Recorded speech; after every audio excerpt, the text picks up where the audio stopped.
এইকেইদিনা ট্ৰেইনত যাত্ৰা কিয় কৰিব লাগে? চবেই ঘৰত বহি ৰামক আৰাধনা কৰিব লাগে। ঘৰত ধুনীয়া কৰি অলপ আধ্যাত্মিক হৈ থাকিব লাগে। ইমান ডাঙৰ কাম হৈ আছে, মনটো ভাল লাগিব। হাজৰিকাৰ গানটো শুনা নাই নেকি? সুদূৰ কান্য কুব্জৰে পৰা 12 ভূঞা আহিছিলে, সেই বংশতে ইয়াতে শংকৰদেৱে জন্মিলে। ইয়াত আপোনালোকে কি কণ্ট্ৰভাৰ্চি কৰিব খোজে? মই জানো না, উদ্দেশ্যটো মই বুজি পাওঁ না, বহুত দিন হৈ গ'ল। গতিকে সেইকাৰণে মোৰ বহুত অভিজ্ঞতা হৈ গ'ল ন, গতিকে মই বুজি পাওঁ। মই ঘটনা হ'ব পাৰে বুলি নকওঁ, মই কওঁ যে এইকেইদিন ৰামময় হৈ থাকিব লাগে, সেইটোহে মই কৈছো। ভালে হ'ল, মইনো বন্ধু হ'ব ক'ত খুজিছো? যি কৈছে চোনে কৈ থাকক, শুনি থাকিলে হ'ল। কিন্তু মেইন কথা যে ৰাম মন্দিৰ হ'ব এইকেইদিন। ভাৰত ৰামময়, অসম ৰামময়, আমি মনটো আধ্যাত্মিকভাৱে পবিত্ৰ কৰি ৰাখিব লাগে, ইমানেই। ন্যায়টো আমিয়ে ইয়াত ন্যায় কৰি আছো নহয়, আৰু কি ন্যায় লাগে? অসমত আহিলে অসমৰ ডেভেলপমেণ্ট দেখি ভাল পাব না, যে তেওঁৰ দেউতাক মাকে ককায়েকে নাতিয়েকে যি কৰিব নোৱাৰিলে এইবোৰ আমি কৰিছোঁ, ঘূৰিলেতো ভালেই পাব নহয়। এইটো ঘূৰাতো কোনো আপত্তি নাই। আগত আহোঁতে ইমান ডাঙৰ নেশ্যনেল হাইৱে আছিল, এতিয়া ইমান ডাঙৰ হৈ গ'ল।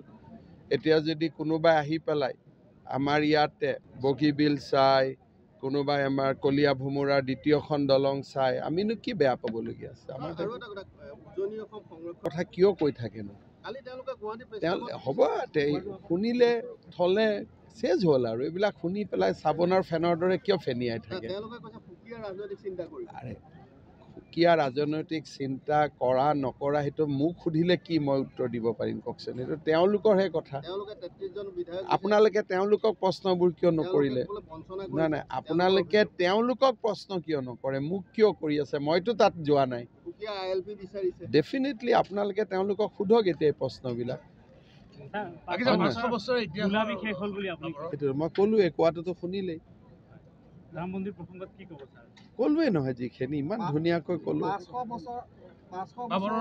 কি কেপচনটো বিচাৰিছে মোক কৈ দিয়ক, কেপচনটো মই কৈ দিম। আপোনালোকে কি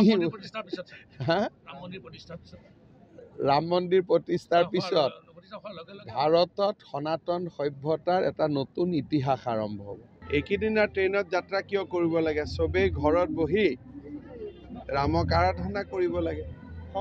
ঘৰত ধুনীয়া কৰি অলপ আধ্যাত্মিক হৈ থাকিব লাগে। ইমান ডাঙৰ কাম হৈ আছে, মনটো ভাল লাগিব। হাজৰিকাৰ গানটো শুনা নাই নেকি?